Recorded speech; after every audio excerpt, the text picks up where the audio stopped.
Anyway, firstly I want to talk about bait preparation with meat. It's an area I feel a lot of people like go wrong with, because almost by being a little bit lazy. So the worst thing you can do with meat, unless you intend to fish it just shallow, is to rock up in the morning, open your tins of meat, cube it up and put it straight into your bait box. Yeah, by doing that you end up with a very, very poor quality meat, one that's covered in fat and also sinks really, really slowly through the water, and often in a lot of cases doesn't even sink at all. It's amazed me, like putting it, I've had a look at in tanks and things like that, and if you put a big handful of normally done meat that's straight from being cut straight into some water, some of it doesn't even sink, some of it goes halfway down and just sort of loiters about, which if you're trying to catch fish on the bottom and you're feeding bait that does that, it's the worst possible thing you can do. You're not going to keep fish where you want them to be. So say by being a little less, or not lazy, preparing the bait a little bit better, you can end up with a much better product that fishes how you want it to fish. So by that, what I'm babbling on about is that you need to wash your meat a lot.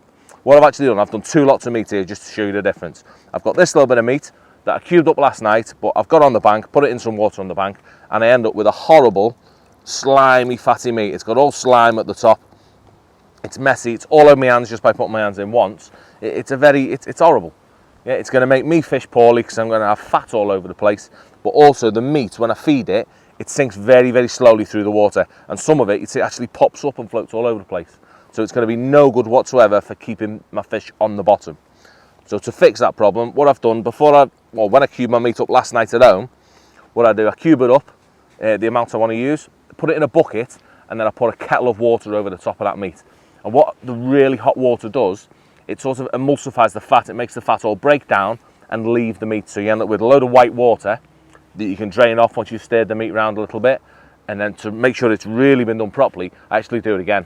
So I cover it in boiling water twice, drain it all off, and then I actually leave it in water overnight. I put some cold water in once I've washed the meat, leave it in cold water, and it creates a really nice clean meat that I can muck about with all day, drop my hand in, and I never end up with that horrible fat on top of my hands. It's always nice and clean, and it just helps me fish more efficiently. But more importantly, when I feed this meat, this goes to the bottom better. It's still not brilliant, because at the end of the day it's meat, it's a very light hook bait, but it goes down to the bottom and stays there a lot better than meat straight out of the tin that's been cut up on the bank would do. So it definitely gives me an edge over people when it's that sort of fishing.